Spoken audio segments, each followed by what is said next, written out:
जय हिंद प्यारे साथियों। ये वीडियो आप सभी की रहने वाली है इंडियन आर्मी अग्निवीर रैली भर्ती 2024 की भर्ती के बारे में। तो पूरी जानकारी इस वीडियो में मैं आप सभी को देने वाला हूं। अगर आप अग्निवीर रैली भर्ती में इंटरेस्ट रखते हैं और इस बार फॉर्म अप्लाई करने वाले हैं तो इस वीडियो को आप लास्ट तक जरूर देखिएगा, क्योंकि इसमें सिलेक्शन प्रोसेस, एज, सिलेबस, हर एक चीज हम क्लियर करेंगे कि क्या क्या चीजों की आपको जरूरत पड़ने वाली है और कैसे ये भर्ती कंप्लीट होती है, कितना फिजिकल होता है, रिटन एग्जामिनेशन का सिलेबस क्या रहता है, कौन सी पोस्ट के लिए क्या सिलेबस रहता है, हर एक चीज आपको इस वीडियो में क्लियर हो जाएगी। तो वीडियो पसंद आए तो प्लीज वीडियो को लाइक शेयर करके चैनल को सब्सक्राइब कर लें और बेल आइकन पे प्रेस कर लें, ताकि फ्यूचर में अग्निवीर रैली भर्ती से संबंधित या किसी गवर्नमेंट जॉब अपडेट की जानकारी आपको सबसे पहले मिलती रहे। साथ ही में आप हमारे टेलीग्राम चैनल से भी जुड़ जाइएगा, जिसका लिंक आपको वीडियो के डिस्क्रिप्शन में मिल जाएगा। आगे बढ़ते हैं और आप सभी को पूरी जानकारी देते हैं। तो यहाँ पे सबसे पहले मैं आप सभी को बता दूं कि जो भी बच्चे यहाँ पे इंडियन आर्मी में तैयारी करना चाहते हैं उनके लिए यहाँ पे जीडी एंड ट्रेड्समैन के लिए हमने टेस्ट सीरीज लॉन्च की है। तो यहाँ पे आर्मी जीडी एंड ट्रेड्समैन के लिए आप सभी को टेस्ट सीरीज मिल जाती है, और ये टेस्ट सीरीज जो रहेगी इसमें 180 प्लस मॉक टेस्ट आप सभी को दिए गए हैं। हिंदी इंग्लिश में मिल जाएंगे, डिटेल सॉल्यूशन के साथ मिल जाएंगे, साथ ही में सेक्शन वाइज भी मिल जाएंगे, यानी कि फुल लेंथ भी दिए गए हैं, पीवाईक्यू भी दिए गए हैं और आप सभी को सेक्शन वाइज भी देखने के लिए मिल जाएंगे।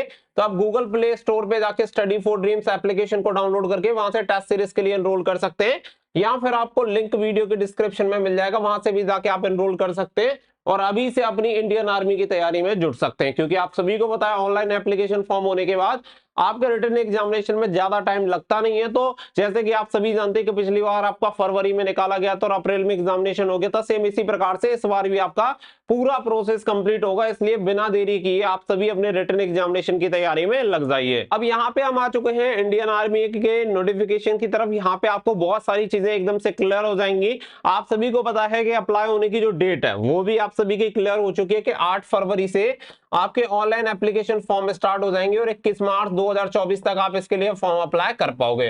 तो अप्लाई होने की डेट यहाँ पे एकदम से क्लियर रहनी चाहिए। इसके अलावा अब यहाँ पे बात कर लेते हैं क्वालिफिकेशन के बारे में। तो यहाँ पे आप सभी को बता देगा टोटल 4 तरह की पोस्ट आपको देखने के लिए मिलती हैं।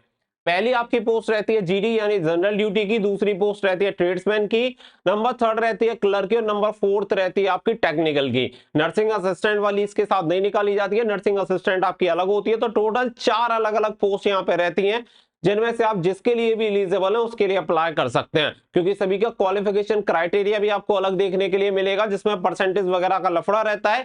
साथ ही में इसका जो सिलेबस होता है वो भी अलग रहता है, हाइट क्राइटेरिया वगैरह भी अलग रहता है। तो इसलिए आप पूरी जानकारी देख लें कि आप कौन सी पोस्ट के लिए एलिजिबल हैं, उसी के लिए आप अप्लाई करिएगा। पता चला कि आपने ऐसी पोस्ट के लिए अप्लाई कर दिया जिसके लिए आप एलिजिबल नहीं है तो आपका फॉर्म रिजेक्ट हो जाएगा। तो अब यहाँ पे देख लेते हैं एलिजिबिलिटी क्राइटेरिया में। तो सबसे पहले मैं यहाँ पे बात करूंगा अग्निवीर जीडी की। तो अगर आप जीडी की वैकेंसी के लिए अप्लाई करना चाहते हैं तो जीडी के लिए यहाँ पे जो आपका क्राइटेरिया होना चाहिए वो 17.5 से 21 साल आपकी एज होनी चाहिए। अभी एज का भी मैं आपको क्लियर कर दूंगा नोटिफिकेशन से। तो यहाँ पे आप सभी को बता दें कि आप 10th पास होने चाहिए। 10th पास के साथ साथ आपकी ओवरऑल जो 45% मार्क्स आपके पास होने चाहिए।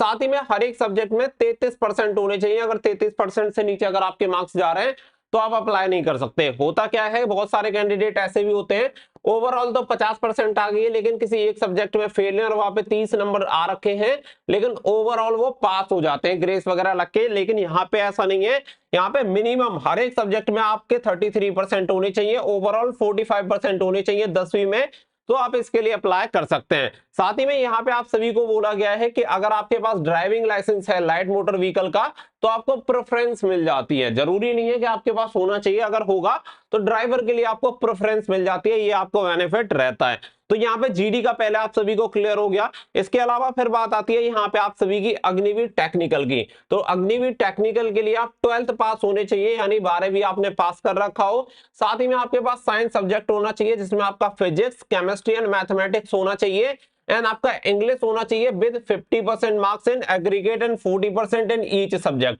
यानी कि यहाँ पे आप सभी को बताया गया है कि अगर आप टेक्निकल के लिए अप्लाई करना चाहते हैं तो 12th पास तो आप होने चाहिए। साथ ही में आपके पास होना चाहिए पीसीएम, फिजिक्स, केमिस्ट्री, मैथमेटिक्स। साथ ही में ओवरऑल जो परसेंटेज होनी चाहिए वो कितनी होनी चाहिए, 50%। और हर एक सब्जेक्ट में भी परसेंटेज का क्राइटेरिया है 40%, यानी कि ओवरऑल अगर 50% आ रखे हैं और किसी भी सब्जेक्ट में अगर आपके 40% से कम है तो आप इसके लिए अप्लाई नहीं कर सकते हैं। ये आपको बिल्कुल क्लियर यहाँ पे बोल दिया गया है। एज क्राइटेरिया आपका सेम रहता है 17.5 से 21 साल। तो उम्मीद करता हूं कि ये जो टेक्निकल वाला है वो एकदम से क्लियर हो गया होगा। 12th pass with PCM with overall 50%, each subject 40% marks होने चाहिए। साथ ही में यहाँ पे आप सभी को बोला गया है कि या फिर आप सभी के पास 10+2 इंटरमीडिएट आपने पास कर रखा है पीसीएम के साथ, एंड साथ ही में आप सभी के पास क्या है कि यहाँ पे एनआईयूएस से आईटीआई कोर्स अगर आपने कर रखा है 1 ईयर का विद एनएसक्यूएफ लेवल 4 का, तो आप इसके लिए अप्लाई कर सकते हैं। साथ ही में यहाँ पे आप सभी को बताया गया है कि अगर आपके पास 10th पास है विद 50% एग्रीगेट मार्क्स आपके पास है और हर एक सब्जेक्ट में यहाँ पे आपके पास 40% मार्क्स है इंग्लिश, मैथ एंड साइंस में। साथ ही में आपके पास 2 ईयर का टेक्निकल ट्रेनिंग है आईटीआई से, तो आप इसके लिए अप्लाई कर सकते हैं। ट्रेड आपको बता दी गई है, यानी कि 10वीं पास प्लस आईटीआई है तो भी आप इसके लिए अप्लाई कर सकते हैं इन ट्रेड में। तो इसके अलावा यहाँ पे जो अगली आती है वो आती है आपकी clerk, store keeper and technical all arms में। अगर हम इसमें बात करें तो यहाँ पे आप सभी को बता दें, अगर आप क्लर्क के लिए अप्लाई करना चाहते हैं तो यहाँ पे 12th पास आप होने चाहिए। साथ ही में इंटरमीडिएट पास आप होने चाहिए, मतलब 12th पास होने चाहिए। इंटरमीडिएट सीधा सा मतलब है किसी भी सब्जेक्ट में कर रखा हो, चाहे आर्ट्स हो आपके पास, कॉमर्स हो, साइंस हो। यहाँ पे सब्जेक्ट का कोई वेरिएशन नहीं है, तीनों स्ट्रीम में से कोई भी स्ट्रीम है आप अप्लाई कर सकते हैं। बट यहाँ पे परसेंटेज का क्राइटेरिया ज्यादा है, मिनिमम 60% ओवरऑल परसेंटेज होना चाहिए। साथ ही में हर एक सब्जेक्ट में 50% आपके पास होना चाहिए, तब आप इसके लिए अप्लाई कर सकते हैं। यहाँ पे क्लियर आप सभी को बोल दिया गया है कि 50% आपके पास इंग्लिश में and mathematics, accounts, book keeping में आपके पास होने चाहिए। यहाँ पे बोला गया है कि यहाँ पे आप सभी के पास 12th में ये सब्जेक्ट होना कंपलसरी है, जिसमें से इंग्लिश हो, मैथमेटिक्स हो या अकाउंट्स, बुक कीपिंग हो, तो आप इसके लिए एलिजिबल है, आप इसके लिए अप्लाई कर पाएंगे। यानी कि ओवरऑल 60% का क्राइटेरिया होता है 12th पास में, प्लस यहाँ पे 50% से कम किसी भी सब्जेक्ट में मार्क्स नहीं होने चाहिए। 17.5 से 21 साल यहाँ पे एक एज क्राइटेरिया होता है। इसके अलावा फिर यहाँ पे पोस्ट आती है आपकी अग्निवीर ट्रेड्समैन की, तो इसमें 10th पास होना चाहिए, सिंपल 10th पास है, कोई परसेंटेज का क्राइटेरिया नहीं है, ना तो ओवरऑल और ना किसी सब्जेक्ट में, ना किसी सब्जेक्ट का वेरिएशन है कि ये सब्जेक्ट कंपलसरी है। आपने 10वीं पास कर रखा है, हर एक सब्जेक्ट में 33 अगर आपके पास परसेंटेज है तो आप इसके लिए एलिजिबल हैं। एज क्राइटेरिया सेम रहेगा 17.5 से 21 साल। इसके अलावा यहाँ पे ट्रेड्समैन की भी यहाँ पे 8th पास वाली भी वैकेंसी रहती है, जिसमें सिंपल 8th पास आप होने चाहिए। 17.5 से 21 साल है, हर एक सब्जेक्ट में 33% अगर आपके पास है तो आप इसके लिए एलिजिबल हैं और फॉर्म अप्लाई कर सकते हैं। इसके अलावा अगर यहाँ पे हम बात करें तो देखो डेट ऑफ बर्थ यहाँ पे मैं आपको पहले भी क्लियर कर चुका हूँ, दोबारा से क्लियर कर रहा हूँ। अगर आपका जन्म 1 अक्टूबर सन 2003 से लेकर 30 अप्रैल सन 2007 तक हुआ है तो आप इसके लिए आवेदन कर सकते हैं। इसी से आपकी उम्र की गणना होगी, 1 अक्टूबर 2003 से लेकर 30 अप्रैल 2007, इन डेट के बीच में या इन दोनों डेट्स में से किसी भी डेट को अगर आपका जन्म हुआ है तो आप इसके लिए आवेदन कर सकते हैं। इसके अलावा यहाँ पे बात आती है लंबाई वगैरह की, ये बहुत ज्यादा जरूरी है। तो देखो अग्निवीर जीडी के लिए अप्लाई करने के लिए आपकी लंबाई होनी चाहिए 170 सेंटीमीटर, सीना होना चाहिए 77 से 82 सेंटीमीटर। अग्निवीर क्लर्क एंड एसकेटी के लिए अप्लाई करने के लिए 162 सेंटीमीटर लंबाई होनी चाहिए, सीना सभी के लिए सेम रहता है 77 से 82 सेंटीमीटर। अग्निवीर टेक्निकल के लिए अप्लाई करने के लिए 170 सेंटीमीटर लंबाई होनी चाहिए, 77 से 82 सेंटीमीटर सीना होना चाहिए। और अग्निवीर ट्रेड्समैन के लिए अप्लाई करते हैं तो 170 सेंटीमीटर लंबाई होनी चाहिए, साथ ही में 76 से 81 सेंटीमीटर सीना आप सभी का होना चाहिए। एज क्राइटेरिया सभी के लिए समान रहेगा, 17.5 से 21 साल।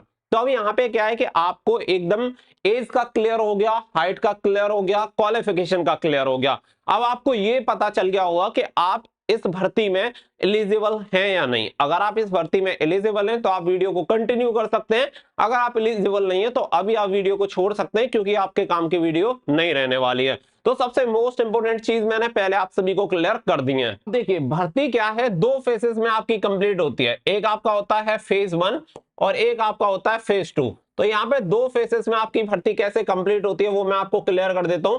पहला जो फेज होता है ये कॉमन एंट्रेंस एग्जामिनेशन होता है, ऑनलाइन एग्जामिनेशन करवाया जाता है फर्स्ट फेज में। इसके बेसिस पे जो बच्चे 35% मार्क्स ले आते हैं वो क्वालिफाई हो जाते हैं, या फिर इससे ऊपर भी मेरिट बन सकती है, लेकिन इतने से आपका सिलेक्शन नहीं होता है, केवल क्वालिफाइंग मार्क्स ये बताए गए हैं। फेज 2 में अगर बात करें तो यहाँ पे आप सभी की होती है रैली, जिसमें आपका होता है मेडिकल, होता है फिजिकल, होता है डॉक्यूमेंटेशन वगैरह का पूरा प्रोसेस आपका फेज 2 में होता है, और फेज 1 के बेसिस पे आप फेज 2 के लिए क्वालिफाई होते हैं। तो ये प्रोसेस रहता है। तो सबसे पहले हम देखेंगे यहाँ पे आपका जो ये एग्जामिनेशन होता है इसका सिलेबस, इसके बाद देखेंगे हम जो फिजिकल रहेगा, फिजिकल के लिए कितना टाइम दिया जाता है, वो सारी चीजें। तो सबसे पहले रिटन एग्जामिनेशन के सिलेबस की तरफ चलते हैं। तो यहाँ पे देखो सबसे पहले आप सभी को ये जीडी और आपका ट्रेड्समैन का देखने के लिए मिल जाएगा। ये जीडी एंड ट्रेड्समैन का आपका सिलेबस है। अगर मैं यहाँ पे बात करूं तो टोटल 4 सब्जेक्ट होते हैं। पहला आपका जनरल नॉलेज, जिसके 15 क्वेश्चन पूछे जाते हैं, हर एक क्वेश्चन के लिए 2 नंबर आपको दिए जाएंगे। तो यहाँ पे 30 नंबर आपको जनरल नॉलेज में, जनरल साइंस के 15 क्वेश्चन आते हैं, 30 नंबर आपको दिए जाते हैं। मैथमेटिक्स के 15 क्वेश्चन आते हैं, 30 नंबर आपको दिए जाते हैं। लॉजिकल रीजनिंग के 5 क्वेश्चन आते हैं, 10 नंबर आपको दिए जाते हैं। इस प्रकार से टोटल प्रश्नों की संख्या 50 रहती है और अंक दिए जाते हैं 100, यानी कि हर एक क्वेश्चन के लिए 2 नंबर आपको दिए जाते हैं।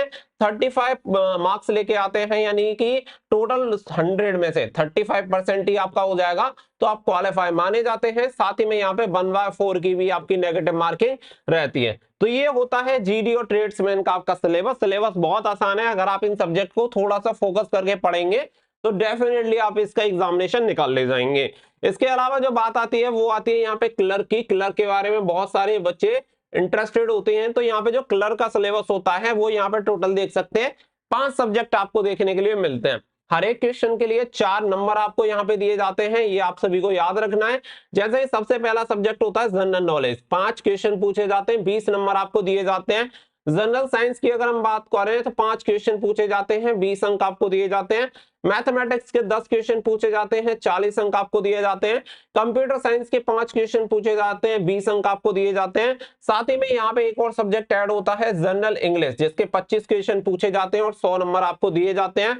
सबसे ज्यादा वेटेज यहाँ पे इंग्लिश का होता है, यानी 50% वेटेज अकेले यहाँ पे इंग्लिश का होता है। अगर आपकी इंग्लिश स्ट्रांग नहीं है तो फिर क्लर्क में आपका सिलेक्शन होना भी मुश्किल है, क्लर्क और आपका एसकेटी में। ठीक है, ये क्लर्क और एसकेटी का आपका सिलेबस होता है। टोटल क्वेश्चन कितने होंगे 50, और यहाँ पे नंबर कितने मिलेंगे 200। तो ये आप सभी को यहाँ पे क्लियर होना चाहिए। तो 32% यहाँ पे क्वालिफाइंग मार्क्स, टोटल ओवरऑल आपको 80% मार्क्स यहाँ पे लेके आने होते हैं, सॉरी 40% मार्क्स लेके आने होते हैं, यानी कि 80 मार्क्स आपको यहाँ पे लेके आने होते हैं। इसके अलावा अगर हम यहाँ पे बात करें तो ये फिर आपका आता है टेक्निकल का। टेक्निकल जो आपकी पोस्ट है उसके लिए जो आपका सिलेबस होता है, इसमें आपके टोटल 4 सब्जेक्ट होते हैं। General knowledge and reasoning 10 question होते हैं, हर एक के लिए 4 नंबर दिए जाते हैं, 40 नंबर।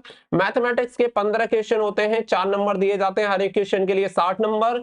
फिजिक्स के 15 क्वेश्चन होते हैं, 4 नंबर दिए जाते हैं, 60 नंबर। और केमिस्ट्री के आपके 10 क्वेश्चन होते हैं, 4 मार्क्स दिए जाते हैं, 40 नंबर।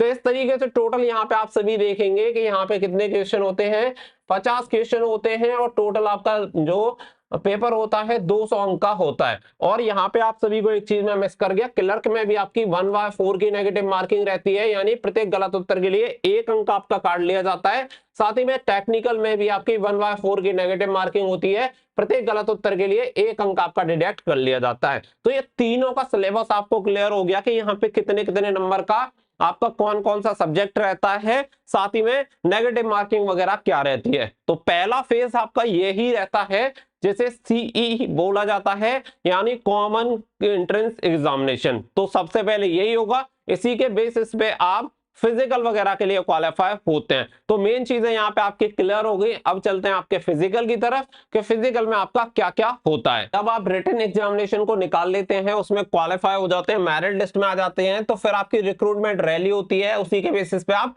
शॉर्ट लिस्टेड होते हैं, जिसमें फिर आपका फिजिकल कंडक्ट होता है। फिजिकल में अगर हम बात करें तो देखो यहाँ पे फिजिकल के नंबर आपको दिए जाते हैं और आपकी मेरिट में भी ऐड होते हैं। तो इसके अकॉर्डिंग यहाँ पे आप सभी को याद रखना है 1.6 किलोमीटर की रनिंग होती है सभी ट्रेड में। इसमें अगर हम बात करें तो first group and second group, 2 group यहाँ पे बनते हैं। अगर 5 मिनट 30 सेकंड तक अगर आप यहाँ पे रनिंग कंप्लीट करते हैं 1.6 किलोमीटर की, यानी कि 1600 मीटर की, तो आपको 60 अंक दिए जाते हैं। और आप 5 मिनट 31 सेकंड से लेके 5 मिनट 45 सेकंड तक अगर क्वालिफाई करते हैं तो आपको 48 अंक यहाँ पे दिए जाते हैं, यानी कि अधिकतम समय आपको कितना दिया जाएगा 5 मिनट 45 सेकंड। 5.25 मिनट में आपको ये रनिंग कंप्लीट करनी होती है, जिसमें आपको 48 नंबर मिल जाते हैं। इसके अलावा यहाँ पे होता है पुलअप्स, यानी जैसे आप बीम भी बोलते होंगे। तो यहाँ पे जो बीम होती है वो अधिकतम आपको 10 करनी है और न्यूनतम करनी है 6। अगर आप 6 से नीचे करेंगे तो डिस्क्वालीफाई हो जाएंगे, और 6 करेंगे तो आपको 16 नंबर, 7 करेंगे तो 21 नंबर, 8 करेंगे तो 27 नंबर, 9 करेंगे तो 33 नंबर, और 10 करेंगे तो 40 नंबर आपको मिलते हैं। यानी कि रिटन एग्जामिनेशन भी आपका होता है, साथ ही में यहाँ पे आपका जो फिजिकल होता है वो कितने का होता है, 100 मार्क्स का आपका होता है। साथ ही में 9 फीट का आपको गड्ढा कूदना होता है जो कि क्वालिफाइंग होता है। साथ ही में जिग-जैग बैलेंस आपका रहता है, ये भी आपका क्वालिफाई होता है। यानी कि यहाँ पे बीम और रनिंग के लिए ही आपको अंक दिए जाते हैं, जो कि आपके टोटल 100 मार्क्स के होते हैं। रनिंग आपकी 60 नंबर की होती है और बीम आपकी 40 नंबर की होती है। साथ ही में यहाँ पे आप सभी को ये सारी चीजें क्लियर कर दी गई हैं कि यहाँ पे आप सभी देखेंगे कि candidate appearing for Agniveer technical and Agniveer clerk SKT only need to qualify in all test. तो यहाँ पे इन सभी को क्वालिफाई करना पड़ेगा। यहाँ पे क्लियर बोला गया है कि अगर आप जीडी एंड ट्रेड्समैन में हैं तो आपको अंक मिलेंगे। साथ ही में अगर आप Agniveer technical and Agniveer clerk एसकेटी से हैं तो आपको केवल ये क्वालिफाई करना होता है। बाकी का फिजिकल मेजरमेंट वगैरह मैंने ऑलरेडी आपको बता दिया है। मेडिकल एग्जामिनेशन जो होता है वो वहीं पे आपका होता है रिक्रूटमेंट रैली साइट पे। तो ये सारी चीजें आपको क्लियर हो गई होंगी। अब आपको ये क्लियर हो गया होगा कि इंडियन आर्मी की अग्निवीर रैली जो भर्ती आने वाली है इसमें आप पार्टिसिपेट कर सकते हैं, नहीं कर सकते, कितनी तैयारी करनी है, कौन सा सब्जेक्ट पढ़ना है, वो हर एक चीज मैंने आपको इस वीडियो में क्लियर कर दी है। तो आपको अब अपनी तैयारी में जुट जाना चाहिए, क्योंकि आप सभी को पता है कि इसकी ऑफिशियल अपडेट भी आ चुकी है। और जैसा कि मैंने आप सभी को बताया कि 8 फरवरी से इसके ऑनलाइन एप्लीकेशन फॉर्म स्टार्ट हो जाएंगे। तो बिना देरी किए फटाफट से अपनी तैयारी में जुट जाइए। और तैयारी करने के लिए आपके लिए टेस्ट सीरीज भी तैयार कर दी गई है, जिसका लिंक आपको वीडियो के डिस्क्रिप्शन में दिया गया है, वहां से जाके आप एनरोल कर सकते हैं और अपनी तैयारी शुरू कर सकते हैं। मिलेंगे नेक्स्ट वीडियो में, फिलहाल के लिए बस इतना ही। So thank you for watching. जय हिंद, जय भारत।